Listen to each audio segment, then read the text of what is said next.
விடாமுயற்சி ஷூட்டிங் விடுமுறை இல்லாமல் அஜர்பைஜானில் வாரம் முழுவதும் நடைபெற்று வந்தது. ஆனால் அஜர்பைஜானில் வாரம் 5 நாட்கள் மட்டுமே வேலை தினம் என்பதால் ஷூட்டிங்கில் பணிபுரியும் உள்ளூர் பணியாளர்கள் படக்குழுவிடம் வாரம் 2 நாட்கள் லீவு கேட்டுள்ளனர்.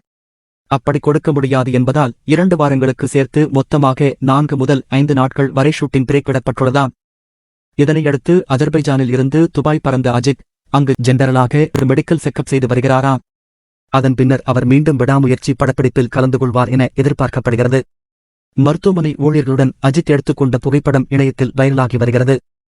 அதே நேரம் த்ரிஷாவும் சென்னை திரும்பியிருக்கிறார். விமான நிலையத்தில் த்ரிஷா நடந்து வரும் வீடியோ சமூக வலைதளங்களில் வைரலானது.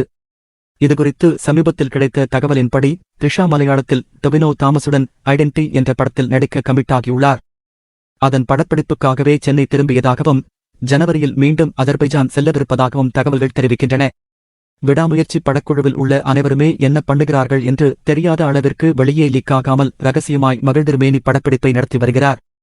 இதற்கு என்ன காரணம் என்றால் ஏதாவது ஒரு சின்ன அப்டேட் வெளியிட்டால் ரசிகர்கள் படத்தின் மீது ரொம்பவே எதிர்பார்ப்பை வைத்து விடுவார்கள். அதனால் விடாமுயற்சி படத்தை பார்க்க வரும் வரை ரசிகர்கள் எந்தவித எதிர்பார்ப்பும் இல்லாமல் கேஷுவலாக படத்தை பார்த்துவிட்டு போற மாதிரி இருக்க வேண்டும் என்று அஜித் போட்ட கட்டளையின்படிதான் மகிழ்திருமேனி ஒவ்வொரு ஸ்டெப்பையும் எடுத்து வைக்கிறாராம்.